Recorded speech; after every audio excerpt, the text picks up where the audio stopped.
Well, I'm new to Clifton Forge. I know you guys know I live next to the hardware store. So basically, me and Joan was looking at, we got chosen for this review board, and we was looking at, what could we do for Clifton Forge economically? And along with Chuck, we came up with two good projects. One I came up with by talking to people. I'm not originally from Clifton Forge, and a lot of people say by most standards, Clifton Forge was a very prosperous town. It was the ideal town where a young man can come, work, live, and raise his family or start a family. The town, everyone said the town enjoyed a very rich history.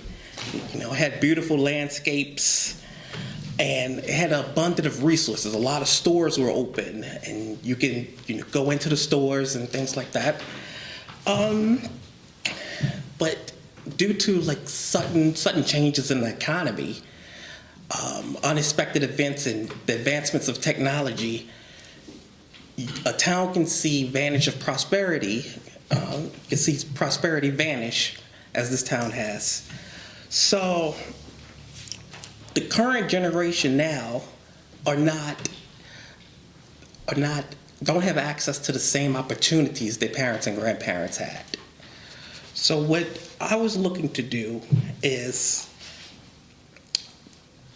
a lot of struggles with homelessness, poverty, access to good jobs, and just struggles to keep the lights on. So what this project does is Project Solar, and it basically offers everyone an opportunity to have a quality life. Now the opportunity is we're going to put solar panels around Clifton Forge, and what this does is it saves the town money. It saves the town money by the core infrastructure of Clifton Forge will be ran by a renewable energy source. All key businesses can benefit in that renewable energy source also. Now we know Clifton Forge is a historical town. So with the solar panels, the solar energy, none of the historical artifacts of the town will be touched. We don't have to run through here with a bulldozer. We don't have to change the town or go knocking down buildings, or maybe I like to say taking over historical sites. We don't have to do that. So, the main focus is to drive revenue to Clifton Forge. So we're going to focus on fast food restaurants and casual dining, manufacturing plants, and new homeowners, right? The reason why I said we need to focus on fast food and casual dining, because we want fast food restaurants to come here and pull people off of the highway. Like Chick-fil-A's, people come and they stop, they drive off the highway and they come into the town. Now, that gets people into the town. What the next thing that we need to do is casual dining. Casual dining will create an entertainment value for people. Those are like your Texas Roadhouses, or let's say Boston markets and things like that. Those will provide an entertainment value to people. And while they drive through the town, the new homeowners, new people looking for homes and real estate investors, they're going to see the town, and we're going to offer them power. Any new construction, we're going to offer you free power for the first year. Anyone who buys that home. The next thing that we're going to do is we're going to target manufacturing plants. We're also going to offer them free power if they come and hire 10 or more residents, Clifton Forge residents, for a year. The competitive advantages that we have is we're a small town. We can do this. We don't need massive fields. We don't need to take up a ton of land to produce this. We're looking at possibly 8 acres of land. 8 acres of land. But we also like on the mountains, and we have a lot of slopes. So we don't need a lot of flat land because we can take advantage of the slopes that we have. We can place solar panels on everything that's on a slope, on an angle, where people don't really typically like to build anything. So, the ownership, it's everybody in Clifton Forge will take part of this. Will have some skin in the game, and our expected returns, we can expect $34,000 per megawatt a year, and that's revenue. That's pretty much like a passive income. We don't need to, once the solar panels are up, we don't really need to touch them. We don't need to, very low maintenance. Maybe our public works system can come by and wash them off and just keep them clean. So it's very low maintenance. We don't need too much to maintain them. Any questions for you guys? How many panels are you talking about, solar panels? We're looking at typically per acre, 5,000.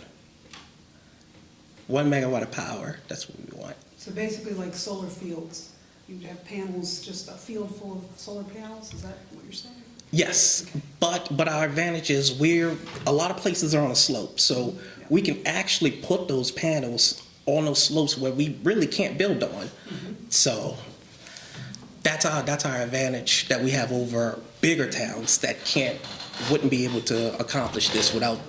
The other thing that you shared with us in the meeting downstairs is probably 85% of the buildings in downtown have a flat roof. And you include that into your acreage, and it'll be hidden and not impact the historic features of the building, but provide power for that building and other buildings adjacent to it, if I'm remembering what you said correctly. So. Yeah, absolutely. Yeah, we won't have to the historical appearance of the town will remain the same. That's the benefits of this project. And it doesn't require much work on our end. We don't have to hire additional staff, maybe one electrician, which the town may have someone, one contractor. But overall, I think it's a big win for the town, and we could. The main thing is to really get businesses into Clifton Forge, and every business struggles with the same thing: utilities, startup costs, and if we can help them with the startup costs, we let businesses know that we are a partner. We're partnered with you. We want you to succeed. And that's our main thing. And every mom and pop, we're encouraging people to become entrepreneurs. That's what we want. So we want every shop open, and we're going to help you. That's what that project does. Is there any existing? I'm sorry. Go ahead. Are there any existing codes or anything, potential hurdles for that, like in the building code that you know of, or?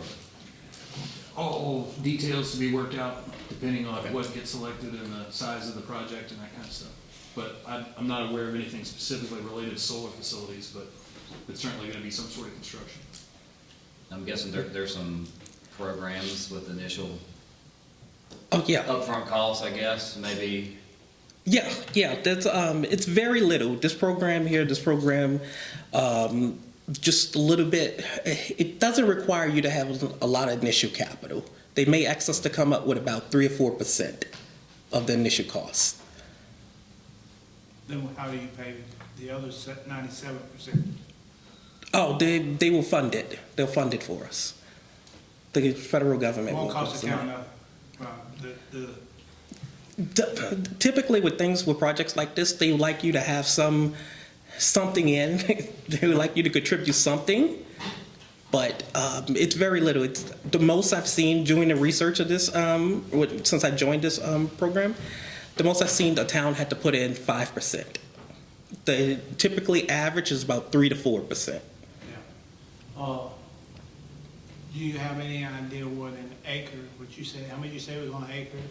Well, we want 1 megawatt of power produced. We're looking for about $34,000 per megawatt. That's what we want to produce. Now, to produce a megawatt of power, we'll typically between 4 to 6 acres of land we would need. Yeah, what I'm trying to get at is you keep saying percentages. What if these solar panels cost $100 million, you saying 5%? I'm asking you, what does an acre of solar panels cost? You saying we're paying 5%. What is the dollar amount, 5%? Do you know? Yeah. You're typically looking at $1 million. Yeah. Yeah. It's $1 million per acre. But that does not include all the tax credits you get from the federal government, from the state of Virginia. And some of that costs when a town, when you really do the research, communities and towns like us really don't do it. So it's pretty much a private sector type of thing. A private investor comes in, and that's their startup costs, $1 million. Now that includes them buying their land, is part of that. It includes them having staff, engineering. So the panels, let's say we cut that in half, $500,000.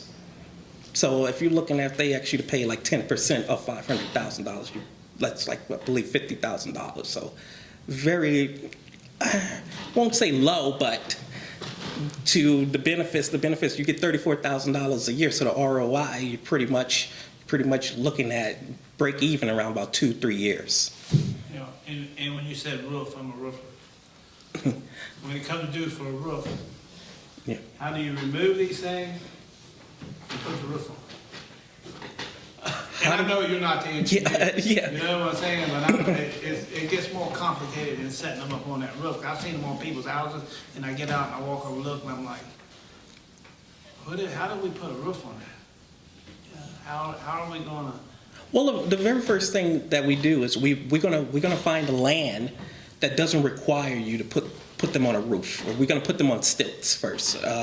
On slopey areas, we may, I believe when you cross over that bridge, I don't know if that's still Clifton Forge, there's a lot of land that's on a slope, or, I'm just using the graveyard. It's kind of sloping when you're driving down Main Street. So we're gonna put them in places like that first.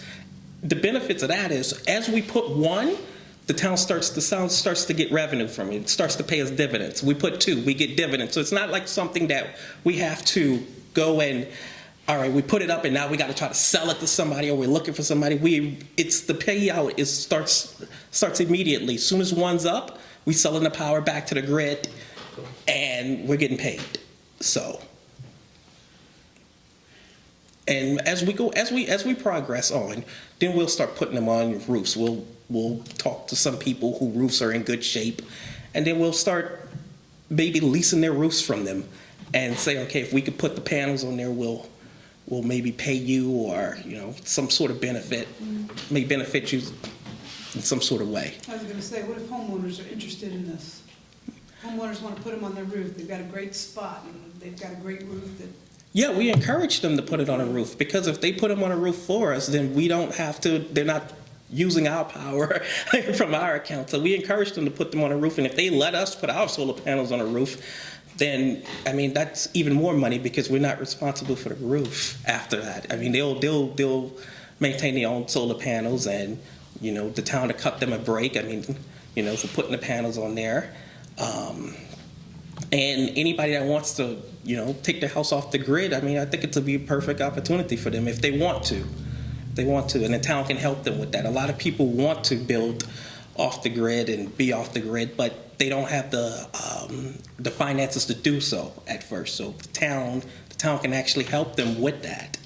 But when you do the solar panel thing, it doesn't really take them off the grid, because they're selling the power back to the power company. It's basically co-op power is what it is. You're selling power back to the power, right? Which is win-win, because I have friends who did it to put some on their house. It's worked out really well for them. But it is a co-op thing, so they're not running their own household from their solar panels. They're generating energy that is being sent to the power company and co-op, and then some people chose to go with a battery power though. So they may want to put the battery into their house and totally be off the grid. Yeah, so that's an option for them also, and it increases everybody home value around here once you have solar panels on your roof. So Well, you gonna run this by your SIDS? What we're asking for tonight is for council to authorize him and Joan to present these as possible projects to be added to our SIDS list. At that point, once, I'm just trying to figure out the process, once you get that approval, then you come back with some more workable numbers and try to figure out finances and, you know, I'm not really knowledgeable of, you know, you talk about $34,000 per megawatt, you know? I don't really know what that means, to be honest with you, you know, it's not my field, so. What happens, Dale, is once it gets on the SIDS list through the RBARC, then it becomes, Clifton Forge has a list prioritized in declining order. And then they come on board and they work directly with Jeremy or whoever from town and other groups and help us develop the feasibility studies for it and help us work our way around for funding and procurement and things. And they're there as a guide and reference point to help us navigate this whole process. You know, we've got 5 items on the SIDS list right now. When you look at the spreadsheet, it'll tell you when it was added to the list, what priorities it came under, where it's at in the phase. You know, most of them now, some of ours are project, 2 of them, the project's finished, 2 of them are in the planning stage, and 1 of them states in negotiation with developer. That type thing. I'll be happy to share those spreadsheets with you. Let you take a look at them. Thanks. Yeah, there's no, once it, you know, there's a misconception that once it gets on that it's automatic funding, it's a done deal, it's gonna happen. And that's really not the way that that's set up. They're there as a resource for us and a guide to help us navigate what we need to go through and find what we need. you know, when I was looking at it, they basically, when you ask for money like this, they basically want to know how does it help you in the future? I mean, they're going to want, we're going to have those numbers for them. I mean, this is just to, like Chuck said, just to go to planning, get you guys okay, get you guys blessing for it. They're going to want to know, you know, it's typically how it's going to help your town grow. I mean, or is it going to drive revenue to your town, or is it a big need for your town, or is your town struggling with something? What problem is it going to solve? And we just have a problem. Like, we just want more businesses to come into Clifton Forge, and that's the problem it's going to solve for us. And when businesses come in, they pretty much now it's like, what are you going to do for me? And that's what we can tell a business or entrepreneurs or whatever, whoever comes in. It's like, this is what we can do for you. We are here to help you succeed. Awesome draw. Yeah. So when a business that cuts their overhead, and they can say, okay, well, we're going to come in. Only thing that we're going to ask them to do is to hire Clifton Forge residents. That's all we're going to ask them to do. So all you want from us is approval? Authorize us or him to present this. You need it in the form of a motion, or? Yes, but he has another project also. Yeah, we have another one. I have to read this one off of my fingers. Okay, this is from Joan. With heritage tourism, travel to experience places, artifacts, activities that authentically represent the stories and people of the past and present, becoming an increasingly important piece of Virginia travel and tourism. The need for well-researched, story-based tour guides and visitors to the Allegheny Heights is likewise increasing. We seek the town of Clifton Forge approval for writing of a city's proposal to create a driving, walk, hike, heritage trail from Roaring Run in Bennecott County into Iron Gate, Clifton Forge, in eastern Allegheny County. Applied historian Dr. Josh Howard would be the project leader, director. Funding, research, writing, and brochure production will be sought. So basically, she wants to build a hiking and walking tour connecting Bennecott County to southern Allegheny County. That's the project.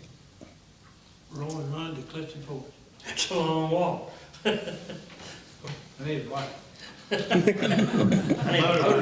motorbike. It says walk and hike, so maybe you can ride a bike. Maybe. I don't see nothing wrong with it.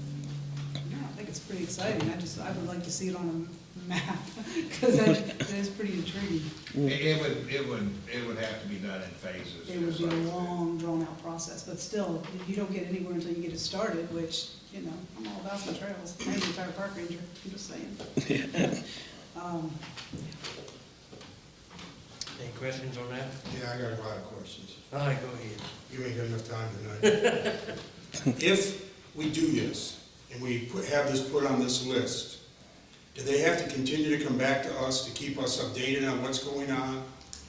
And anything we have to do when we agree to this We have to list? continually go to them Okay, and work with them. They don't do anything without us. okay, They're there as a resource for us. They're there as a resource to help us.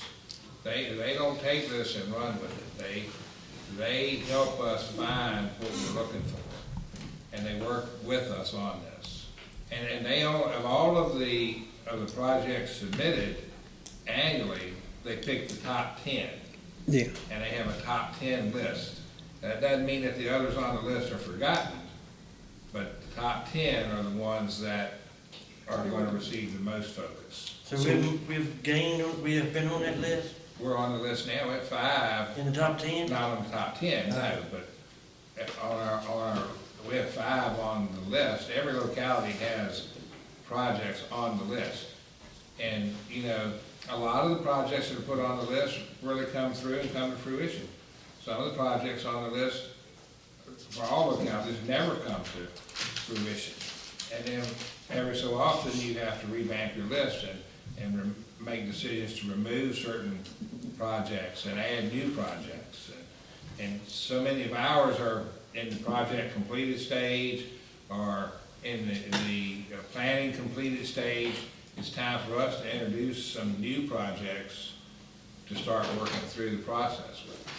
Can you name 2 that we have had done? That are on the list? Yeah, off your I head. can name several. One of them is the old high school redevelopment project, downtown revitalization, smart scale VDOT bike lanes and walking lanes on Ridgeway Street to the town limits. It's scheduled to come up for consideration for the VDOT smart scale funding in next year. That's 3. The fourth one that I can name is the relocation of the Amtrak ticket station from the old yard office up in the west end of town to a new location at the Sano Heritage Center. So, that's 4 of the 5, and I apologize, the 5th one doesn't come to mind right now. Yeah, you got 2. all right, so what we're asking for right now is a motion to be put on the list, right? Yes, so Then now take we this to present That guarantees no money or anything, we're just gonna communicate and move ahead. Right, you're not Yes. committing to anything. Is there, I hear a motion I will make that motion. to, wait, I get that first. Okay. Do I hear a motion to approve Jeremy and Jones projects to be put on the CED's list? Yes, so moved. I hear a second. Second. One, You're right. too fast. Councilman Burdette, Yes. Councilman Wolf, Yes. Councilwoman Laudermilk, Yes. Vice Mayor Umstead, Yes. Mayor Irvin. Yes.